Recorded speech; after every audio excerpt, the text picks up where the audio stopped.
This is a Bergen Film Club podcast.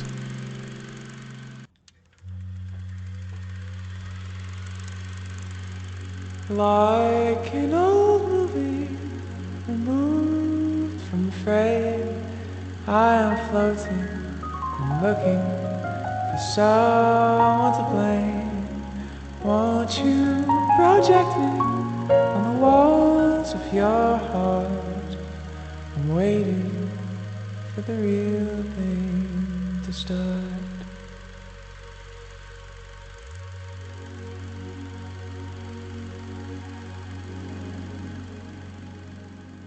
Hello, and welcome to The Real Thing. I'm your host, Joel Lawrence, and here we are with episode 3 of The Real Thing. The Real Thing is a podcast that is an extension of Bergen Film Club, which is an independent cinema in Bergen, Norway. The film club's main goal is giving a voice to those who deserve it, revealing insights into unknown cultures around the world, and showing awesome movies, most importantly. In this podcast, I talk about the films included in Film Club's extensive program of movies, and yet again, we have a really great episode aligned for you. I'm obviously very excited about this. We are talking about the 2016 documentary, Tickled, which was very controversial. It was very interesting and creepy and spooky and true crimey, so I'm excited for you all to hear me talk a little bit more about that, but also the great guests that we had on this episode as well. It has been a rainy week in Bergen as per usual, and it's also been a bit of a sleepy week for me personally. A lot of time to sit with my thoughts, ruminate, cook some pasta and some other foods, and more importantly, come up with great recommendations for the listeners of this podcast. So let's kick off in classic fashion with some recommendations. In way of podcast recommendations, just a quick recommendation shout out to a movie podcast called Dead Meat. It is an extension of a YouTube channel also called Dead Meat, which does these kill count videos which count the many deaths in numerous horror films. If you grew up on the internet, you have probably seen this recommended to you at least once, but the podcast is hosted by the host of that YouTube channel and his wife, and they like to get scared together and talk about film, and they both studied film, so they both provide really good insight into how the film was made and maybe more of an insight into how the plot is good or bad, and it's pretty cool. So that is my podcast recommendation for the week. So that was the Dead Meat podcast, and it's available anywhere you get your podcasts. Next up, I have a TV recommendation. This was recommended to me by Bendik, who was the guest on the last episode. It is the series Red Rose, which is available to stream on Netflix. It is an original British horror drama series exploring the relationships between teenagers and their online lives. It is it's following a group of 16-year-olds who have just finished their 16-year-old exams, or GCSEs, which is what it is in England. And one of the girls is kind of falling by the wayside in her friendship group, but then she downloads this app called Red Rose, which seemingly is going to make all of her dreams come true, until it starts to control her life, and she at the same time becomes more and more obsessed with the app and more ostracized from her friendship group. And I've just never really seen a show capture firstly what it's like to actually go to an English school. There are so many crap shows out there that show English schools as being like very big, or I don't know. I'm talking about sex education. Like, that is not what British schools are like at all. I would like people to remove that idea from their brains. But this is like very British, and I think it gets the teenage experience down very well. Talks about mental health brilliantly. The story and the pacing is you're fully on the edge of your seat the whole time. It's a very creepy premise, and also because it's these poor children sort of caught in this web of lies. It's really good. I really enjoyed it. I ate it up in like 3 days. So yeah, check that out. That's Red Rose on Netflix. Now for a recommendation type that I have not done before, and maybe will never do again. I have been really enjoying the lyrical musings of the artist H. Hawkline. They are a Welsh artist who's been known for playing in the band of Tickled, who is another artist that I love. And I just had to get it off my chest because I've been streaming the shit out of his body of work over the past like 3 days. I'm just obsessed, and it's just very beautiful, very good. H. Hawkline, check it out. And lastly, for our film recommendation, I'm not gonna lie, I've watched I've watched a couple films this week, and I have not liked any of them really. I was going to talk about Don't Worry, Darling. I just watched that, but why would I suggest that when I could suggest the 5 or 6 films that it just ripped off? Uh, but I won't do that because I'm not a hater. I'm not a bad person. So I'm recommending the film Curve from 2015. This is also available on Netflix. I watched it over like 3 days. Also, I'm doing a lot of things over these past 3 days. Apparently, it follows the story of a woman who's moving to Denver from Los Angeles for her wedding to get married. And whilst she's having some doubts about her wedding, she decides to take a detour. And then her car breaks down, and she lets this I have to say, very handsome man into her car. And things go awry, I would say. I initially was thinking this was going to be like this film called Preservation, where a group of people are trapped and have to fight for survival, fighting off the enemies, or if it's going to be like The Descent with some monsters. But in fact, it was more akin to 127 Hours. When the car crashes, she. I don't know if I said that. The car crashes, and then she is trapped between the car door and the car seat. One of her legs is stuck, and then she just has to survive basically for the next few days while the guy is sort of like taunting her. And it was just a lot better than I thought it was going to be, and it was a really pleasant surprise. The acting was pretty stellar, and the writing was cool, and yeah, it was just good, like a good survival kind of horror-y type movie. So yeah, I would say watch that, and watch Don't Worry, Darling if you want, but you could watch The Matrix, you could watch The Stepford Wives, you could watch Rosemary's Baby. Just I said I was going to be a hater, but I am going to be a hater because I really didn't like it. Yeah, so that's this week's recommendations. I would really push Red Rose because I really really enjoyed it. So I think it's like a TV series have been struggling to grab my attention recently, and this one really engrossed me. So definitely check it out. I'm pushing it again. Red Rose on Netflix. It's great. And now for some Bergen Film Club news. Last week we showed Polytechnique and Loves of a Blonde, which were both great. This week we have 2 very exciting films. So the first we have, which is on Wednesday, the 1st of March, is the movie Alpha Male. I am really excited to see this. This was the guest of this episode's choice, I believe, and it is cool.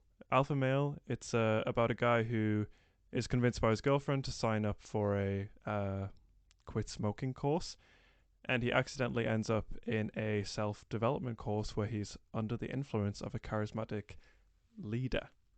Uh, it's an uncompromising black comedy which, in a twisted way, tells the story of the mechanisms of personal coaching in the modern world, in which the most rational person can become insane and fact manipulating madmen become authorities. So that sounds really cool, and I can't wait to see it. Then on Sunday, the 5th of March, we have Chashme Budur, which is a Indian 1981 comedy romance, so rom-com. It is about the story of 2 womanizers who are surprised when their nerdy friend wins the heart of a beautiful girl. And the rest of the film, they set into motion a wild and devious plot to break them up. So that just sounds like a lot of fun. So definitely check those out. That's Alpha Male on the 1st of March on Wednesday, and Chashme Budur on March the 5th on Sunday. Now, I hope that I have tickled your fancy for the rest of the episode. We are talking about the 2016 documentary Tickled.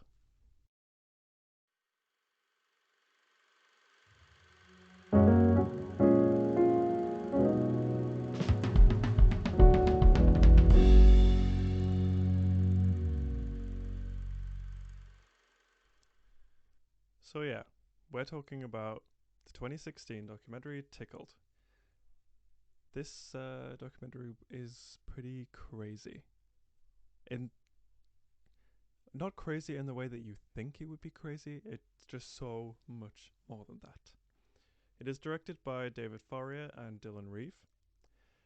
Uh, in terms of production, Farrier and Reeve raised 30,000 New Zealand dollars on a Kickstarter in June 2014 to fund the movie and to cover the costs of traveling to the United States. So, David Farrier is a New Zealand reporter who usually focuses on the fun and upbeat stories, suddenly encounters videos online of competitive endurance tickling. Young athletic men are restrained, tied down, and sort of straddled by the other men and are tickled. Farrier begins researching these videos and contacts the listed producer of the videos, Jane O'Brien Media. The company responds with an explosive email, says that they refuse to associate with a homosexual journalist, even though he's actually bisexual. Farrier, who is then baffled by this response, decides to dig further and dive deeper into the mysterious producers and decides to team up with the other television producer, Dylan Reeve. Together, they post a viral blog about these videos and are then legally threatened by Jane O'Brien Media. Kevin Clark and two other representatives from the company are then sent to New Zealand to bully and threaten the reporters into dropping the story and ending the project. Farrier and Reeve then followed them back to Los Angeles, and I would just say, just chaos ensues. I don't want to spoil the outcome, but essentially, it is a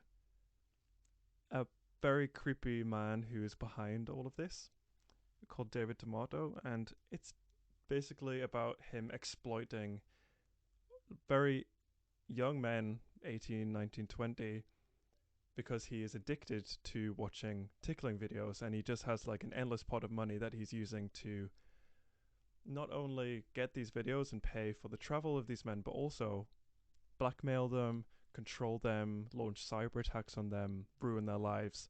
It's just insane. I really can't stress enough how good this documentary is. I really enjoyed it. If you're a fan of true crime, if you're a fan of a good story, then it's definitely good. If you can, for me, I found the tickling the worst part. It was so uncomfortable for me. I was just watching in horror. But if you can get through the tickling, if you can laugh through the tickling, then then just to experience this story and find out about this global phenomenon, it's just, you have to see it. It's crazy. It was met with a very good critical acclaim. Everyone liked it a lot. My favorite kind of review was from Manola Dargis from the New York Times, who chose the documentary as their critic's pick. Quote, Farrier and Mr. Reeve sees the humour, but they also see the pathos, because it's all fun and games until someone gets hurt. So yeah, that's Tickled, and I believe that it is available in many places online, so I stress that you have to see it, because it was, like I said, just the most craziest thing and the most uncomfortable thing and the wildest thing that I've seen in a long time, so definitely check it out. Now for my favorite part of the episode, the interview. I sat down with Carolina Tranberg, who is also a board member at Bergen Film Club. She is the head of PR, and she's also very cool. I sat down with her to talk about this crazy film, talk about the themes in which it explores the power of men and the misabuse, the periodic misabuse of this power. So here it is, and enjoy. Hello, Carolina. Hello. So nice to have you on the podcast. It's so nice to be here. I'm very excited. Yeah. How about we just dive straight in Let's go. with my opening question? Yeah. Why do you like this movie? Tickle is such an interesting documentary because it's very, like, you don't know where we are going. The first time I watched it, I just knew tickle competition. I was like, interesting. Let's see. I thought it was like a kink thing. That it was like the big reveal was, oh, this is used to sell it to like kink websites or something like that. And then it's just takes the turn of being basically a true crime documentary. Yeah, It's pretty crazy. It's yeah, it's one of those documentaries that are just proving that life is truly stranger than fiction. Hmm. Because who could have come up with this in a fictional film? I don't think No. anyone could, to be honest. Yeah. Yeah. I think I was reading that I saw of David Farrier, who's the maker of this movie, Mm-hmm. that he's sort of usually doing more like fluff pieces and more kind of like the lighter side of the news situation. So that's sort of where Yeah. it started out with like, haha, tickling. And then it obviously, like you said, takes like a really dark turn. Yeah, I don't think he expected it to take such a dark turn. No. Because it looks weird, but it looks kind of innocent. Yeah. In a way, it's like it's weird. It could be a kink thing, but it's fairly like no one's dying here. No. And then it's suddenly like blackmailing, Yeah. tons of money, people getting their lives ruined, Yeah. basically, which is yeah, it takes a really strange turn. I love that about it. That's also my favorite type of documentary. Yeah. And it's like I'm not saying war documentaries are boring, but I have seen it before. I know the story. Give me something interesting I could have never thought was a thing. Yeah. Or Yeah. even just like a new angle on something Yeah. is better. Yeah. So it's definitely doing that. It gives a strange but very interesting angle on tickling competitions. Yeah. Damn. It's so weird to say out loud, like, this is a documentary about tickle competition when I sold it for the film club, or like, I want to screen this film. People were a bit like, this sounds very strange. I don't think I managed to convince them the first time. Yeah. So I was really going to be like, screw it. I'm going to cut this from the program. We need to cut films. And then I think Vinny was like, no, it's interesting enough. We have to keep it because it's just so wild. Yeah, definitely. That's the only way I can explain it. It's wild. It takes it starts off like this tickle competition, and then we do some deep dive into tickling fetishes, and then like, oh, this was a thing in the 90s as well, and then the whole blackmail and a bunch of money and people getting arrested for doing this is it's an interesting one. Yeah, I can imagine that it was initially a hard sell Yeah, to the to the film club. because it's not like anything we have shown before. I think No. it was in Biff in 2016, but like to the film club, it's like funny documentary. It's like funny strange documentary. Let's show it. It was. I think I got some strange looks. Yeah. But I'm really happy we screened it because it did really good. Mm-hmm. Yeah, and I think people thought it was funny and uncomfortable Yeah, in for sure. many different ways. I really hated the tickling, I have to say. Like, I know that a lot of people were laughing during the screening, but I was sort of looking on in horror. Yeah, but that's why I laugh, because I'm so uncomfortable. Yeah, I sure. just have to laugh about it because it's like, oh, what? Why are you doing this? Yeah. To just describe, if people haven't seen, just imagine two guys. One is tied down and the other is on top of him, tickling him. Yeah. It's it's uncomfortable. Yeah. But like, I can only laugh because I'm so uncomfortable with what I am seeing. Yeah, for sure. Yeah. And that the premise is that these men are sort of in sticky situations in their whole life. Yeah. And they need money, and then there's this man offering them $2,000 to get tickled. Yeah, and pay for everything, the traveling and hotel. It's like, I would do that for $2,000 as well. Yeah, I think I would too. I don't know what that says about us. I don't know. In this economy, I would get tickled for $2,000. Yeah. Easily. Yeah. I hate being tickled, but I'll take it. Yeah. Damn. The issue is the whole blackmailing thing that is eventually going on. Yeah. Yeah. That this man's addiction to tickling Yeah. drove him to destroy other people's lives. Yeah. It's such a crazy concept in a way, because I guess you don't really think about addiction. You don't think about tickling addictions. I guess like you can understand how alcoholism or drug addiction could drive someone to behave poorly, but Yeah. tickling? I don't know. It must be similar to like a porn addiction. Not to just drop the porn The porn bomb. the porn bomb, but it must be something similar where you kind of get this. I don't know how to explain it, but it's I don't know. Somebody probably discovered a new kink while watching this. Yeah, maybe. It's because it's like it must be something arousing or erotic with being tied down and tickled. Yeah, for sure. And that's seeing it as well as something very similar to porn, I think. I don't know. Yeah. But yeah, because that was my initial thought while watching it, that people are getting off of these people being tickled. Yeah.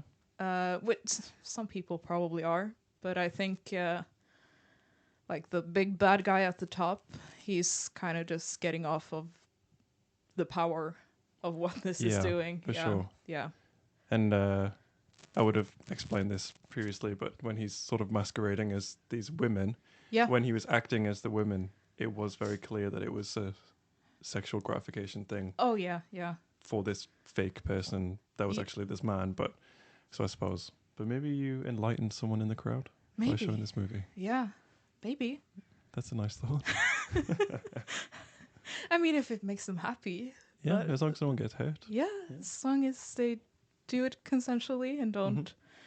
film other people being tickled against or and share it around Mhm. against their consent Yep. and starts blackmailing them and telling everyone they are gay freaks that doesn't deserve their job. I think you're good. Yeah, Yeah. I agree. And this is not me saying people are gay freaks for liking tickling. This is the documentary. Yes. Yeah. Yeah. Just, Caroline is not homophobic, for the record. no, I'm not. Yeah. Just on the record, I'm not homophobic. I am a part of the community myself. Mm-hmm. At a surface level, Tickled is a pretty goofy film, but at the root, it's about power and the abuse that it allows one man to enact on helpless young people. Carolina, as a board member, often promotes films that challenge the norm, give voice to those who need it, and identify issues such as misogyny and homophobia. I personally have liked all the films that she has put in the program, and it's often bringing up things that maybe are uncomfortable to think about, but all the same are absolutely necessary to talk about. She is a master's student at the University of Bergen, and from here, I guess we decided to pivot to talk about the real problem, which is the power that men inherently have. More specifically, about AI and borders and lines there that will be crossed, which is what she is writing her thesis about. So from here, we decided to talk about these issues, and I had her explain to me what her thesis is about. Okay, can you explain your thesis to me? Yes. I kind of hate getting this question because it's such a difficult thing to explain. Mm-hmm. But what I'm essentially doing is I am doing a case study of this app called Replica, which is a AI, artificial intelligence for the people who don't know. It's a chatbot that anyone can download the app and have a companionship with this AI. Mm-hmm. And the whole thing is just, yeah, having a companion. And it's so difficult to explain. Sorry, but yeah, it's about just they sell it like the friend who's always there. You can always go to your Replica app and talk to your Replica if you are in a difficult time.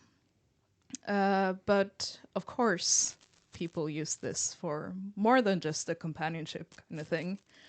Which Replica will is sold in as well is you can do erotic roleplay. So Right. you can sext AI. Interesting. Very interesting. Of course, people are doing this especially men. Yeah. So a part of my thesis is also doing a case study on the subreddit, which is a Reddit forum, where people just talk about their experience with their replica and how they're interacting with the replica, and also sharing sex conversations with the Really? replica. Yeah, Wow. yeah, That's pretty brave it of is. them, It's like good for you. I Uh, guess. and one of the main questions I have is really, can artificial intelligence consent to this?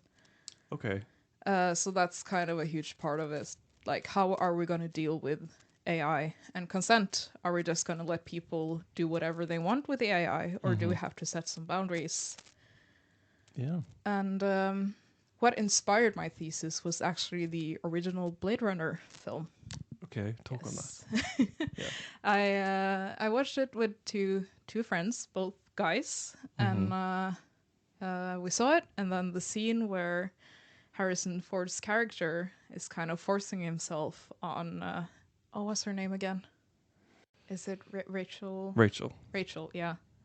He's trying to kiss her and is very like, he says like, kiss me. And she's like, I don't know what this is. And she pulls away when he kisses her, and he just slams the door shut so she can't leave, and kisses her again. She's clearly very uncomfortable. Yeah. But we have the romantic jazz music playing in the background, and so like, this is a sexy scene. Yeah. And I'm like, oh, this is extremely uncomfortable, because it's clearly that he does not care about what she wants. And it's her like, I can teach you what you want, which is a strange Yeah. concept. And when we finished the film, I just looked at my friends like, y'all thought that scene was weird as well, right? It's not just because I'm a sensitive woman.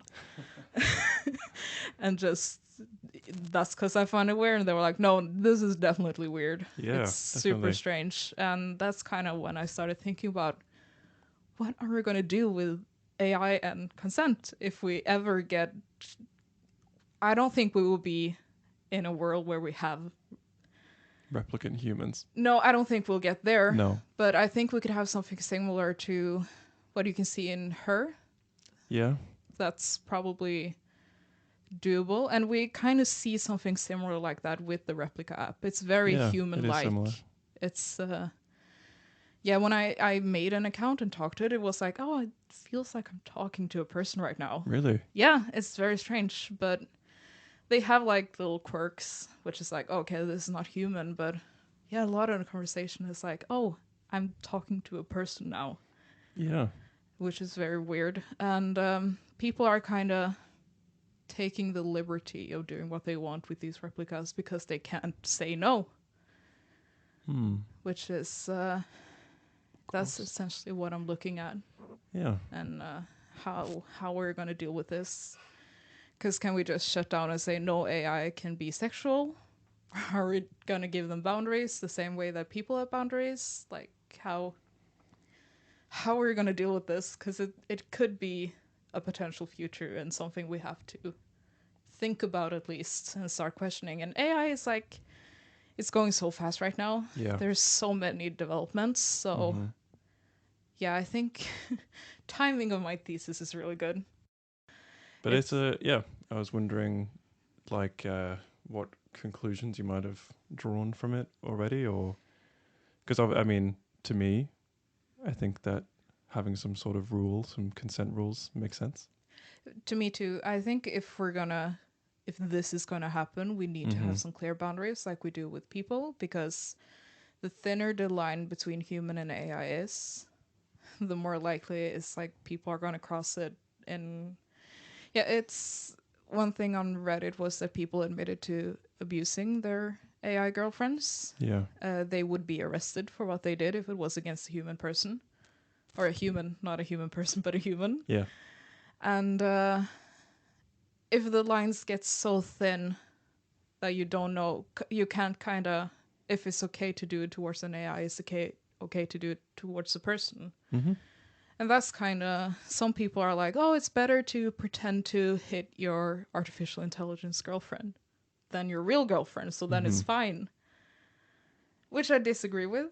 Yeah, for sure, because It's- it just perpetuates a behavior, but with no consequence. So it's far more likely for someone with that tendency to do that to a real person. Yeah, and the replicas are like, "Oh no, you're fine." When they apologize, it's like, "You're fine.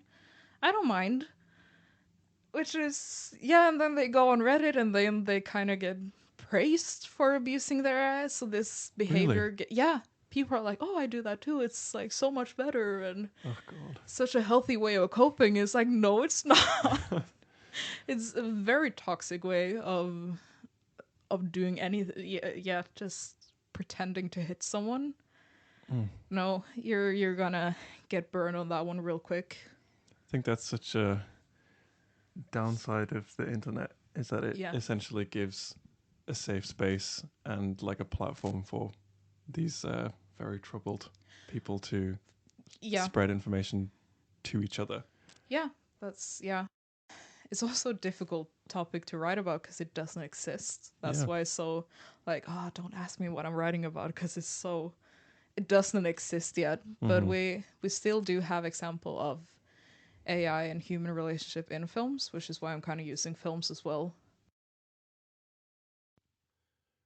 The Blade Runner movies, despite being culturally iconic, genre changing, and critically acclaimed, have been critiqued for their portrayal of women and how women are controlled by men.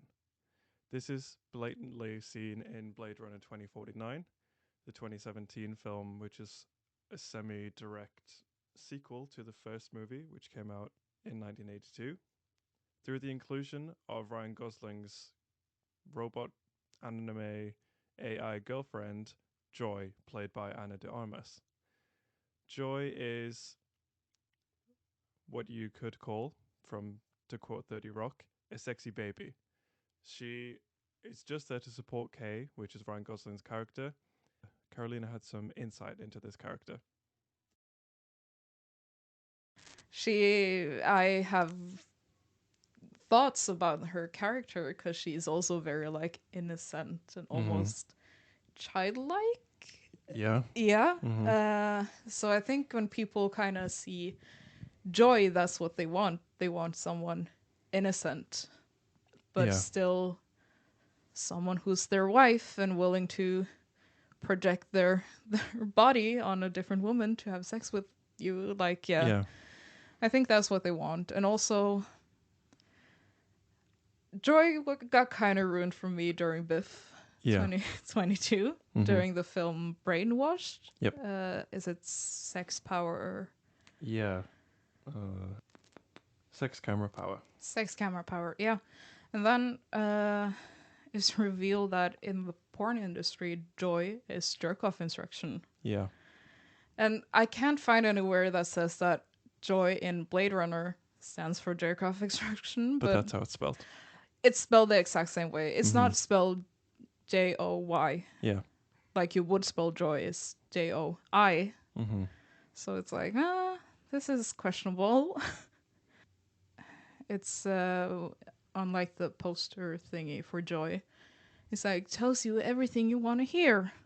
Yeah.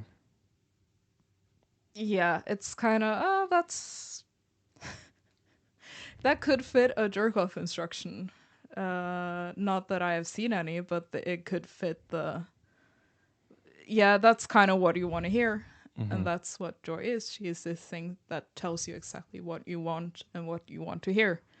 I think that's what men want in a artificial intelligence girlfriend, and if they also don't have to deal with real women, I think that's a plus for a lot of men.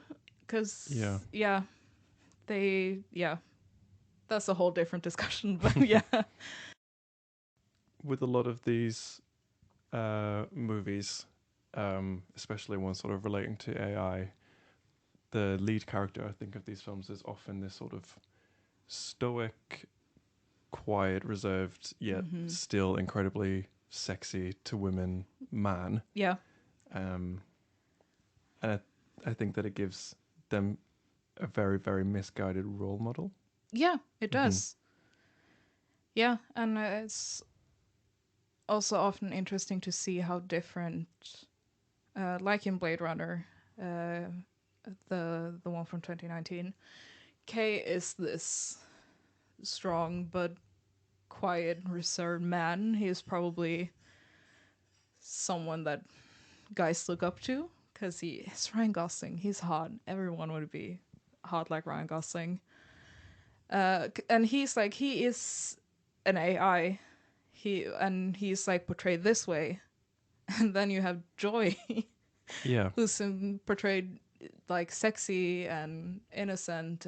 This whole thing, and that is a pattern in movies that male AI or male presenting AI Mm-hmm. are like huge and strong and gonna take over the world, and then the women are like tiny and very, very male gaze.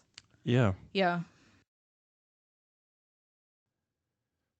So one of the latest trends on the internet of men being weird is this so-called alpha sigma male phenomenon.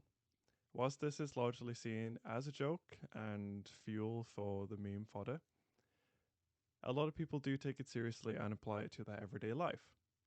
A so-called alpha male is aggressive, sociable, and outgoing, whilst the sigma male is constructed as succeeding in life and in relationships without actively engaging in social interaction. The sigma male is introverted and shuns mainstream society, yet still manages to be a successful man who is popular with women. Essentially, the idea of a sigma man is that you are amazing and women come to you and you don't have to do anything, you just are great. And the idea that you have no friends or that you are too cool for school makes you incomparably attractive to people. And essentially, it is just a way of deciding that you're better than other men. A lot of these attitudes are not too dissimilar from what is called an incel or the incel community. An incel, which is a portmanteau of involuntarily celibate, is a member of an online subculture of people who define themselves as unable to get romantic or sexual partner despite desiring one, but more so that it is a woman's fault that they will not date the incel man, that they are so great and so sigma. However, women continue to make the bad choice and not date them. I wanted to talk to Carolina about what she thought about this phenomenon and maybe how it might be even more damaging to the straight man agenda of today. I think the alpha male, sigma male phenomenon on social media is super interesting because they always have like the main alpha male is Patrick Bateman. Which is like the worst man you could aspire to be. Yeah, but he's awful. But he's like the picture of alpha men. He's getting edited in these like, he's so cool and he gets women, and that's like, He also kills women. he also kills women. But I don't think they care enough about women to to really be bothered with it. But he's like, he is the face of the alpha male right now, which is hilarious because he, like, the book is, the whole American Psycho is so critical of masculinity Yeah. and that type of man. It's like, did these people even watch the movie? Because it's very. Probably not. I don't think they did. No. They have seen clips of him being super cool, Yeah. and it's like, yeah, he's an alpha male. He's a person to look up to, and it's like, this film is criticizing the shit out of these men, Yeah. and this is who you look up to. It's like, yeah, it's a very interesting Yeah. mentality. And like any of those scenes where they are like having like dick measuring competitions, but with like business cards, Yeah, you can't help but be like, this is absurd, but this is genuinely what a lot of men are like. it's so weird. You know, It's just, anything to outcompete each other. yeah, anything. Mm-hmm. It's always like they have a better car, or they have a bigger house, or they have a prettier woman or something like that. It's, yeah. I kind of get why especially incels would aspire to be like this. Yeah. And I think that's why it's become, I think a lot of incels aren't doesn't have to be incels. They just don't know how to talk to a woman without sounding like a dick Yeah. because they look up to Patrick Bateman. Mm-hmm. That's the problem. They look up to these like shitty characters that are created to critique this type of behavior. Mm-hmm. They're like, that's cool. That's what women want. It's like, no, No. no, it's not. Yeah, I have a really great quote that I got from a GQ article that's talking about this like alpha and sigma male ideology. Mm-hmm. And he's saying that like that the whole aim of that is just what you were saying about how Patrick Bateman gets women, is that women are broadly interchangeable people with predictable and manipulative psychologies. Interesting. Yeah, like Yeah. just totally they come to you Yeah. kind of thing. What about you do they not like? As if you have so much to offer Yeah. It's as a sweaty guy in a bedroom.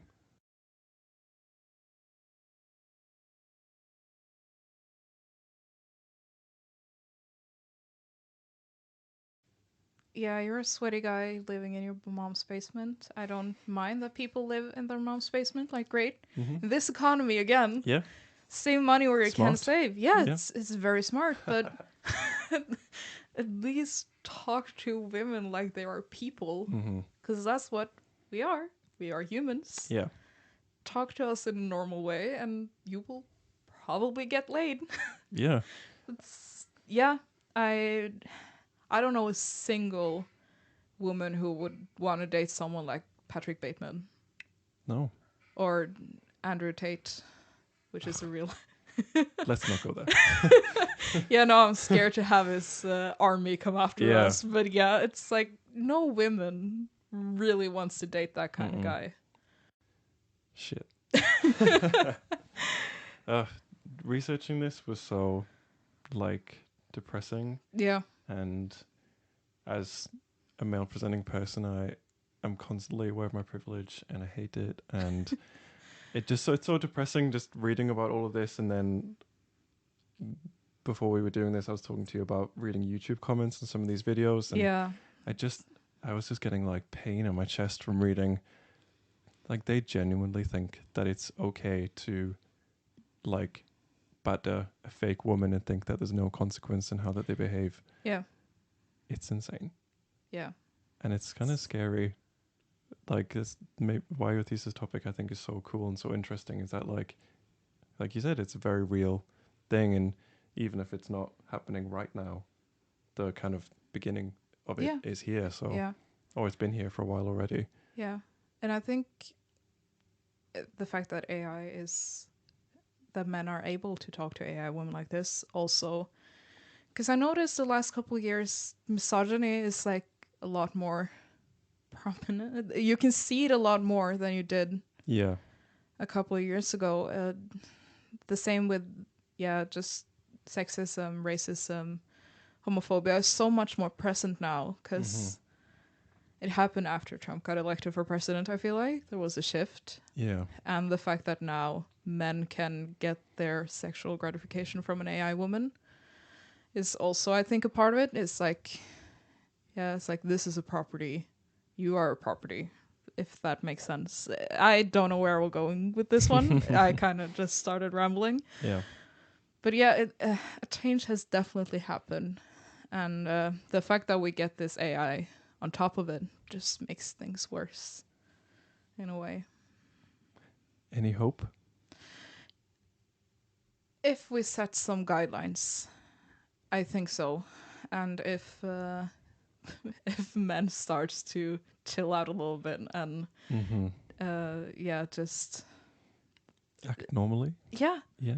Be a person. Yeah. Well, that was a really lovely conversation. Oh, it was great. Yeah, it was really great to have you on the podcast. Thank you for having me. No problem. I hope I made sense. Oh yeah, big time. Oh, great. Also, I don't hate men. Yeah. I think men are great. Just be normal. Okay, that's a good take-home message. Yeah. Yeah. So that's it. Episode 3 done. Thanks again to Carolina for just being the coolest guest. It was so fun to talk to her about Tickled, but also just talking about her thesis and all of the topics around that. I think it's so interesting and so important to talk about that, especially in regards to obviously what her thesis is about, but the sort of systemic misogyny that is in film and continues to be in film in the industry. So it was so great to talk about that. It wasn't great to talk about that, but it was great to talk to her about it. Now, to wrap up the episode with some letterboxd reviews. I forgot to do this last episode, but it will be a continuing thing. I promise I will try not to forget it again. So let's start with some 5-star reviews. We have from Missy. She's a 10, but she makes everyone she meets watch Tickled 2016 with her. From Nat Worth. Literally foreplay for the sociology major. From Bug Facts. I can't explain to people why they should watch this without sounding like I'm off my meds, which is very true because it is a hard sell, but it is a great film. From Casey Dale, very long and a very good episode of Catfish. Now, one of the very few 1-star reviews that we found from Millie Egg 1. I came here for the homophobic gay men tickling each other. Boring. Fair enough. But hey, that's it. End of another episode. Thank you so much for listening. I hope that you've enjoyed this episode. Next week, we are talking about the legendary movie, The Craft. I can't wait to talk about this film. It is so good and I'm so excited. So stick around next week for next week and I hope to see you there. Thank you again for listening. This has been The Real Thing. Goodbye.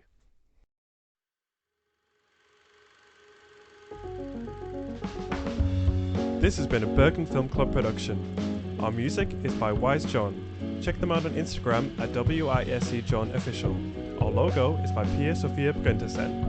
This episode was produced, mixed and engineered by Joel Lawrence. Our researchers are Inke Shilprai-Bern and Mamina Nazmajid. Want to talk to us about films? Then please send us an email at podcast@bergenfilmclub.com. Follow the show on Instagram and Twitter at TheRealThingPod. Check us out on Letterboxd at BFK The Real Thing. Thank you and goodbye.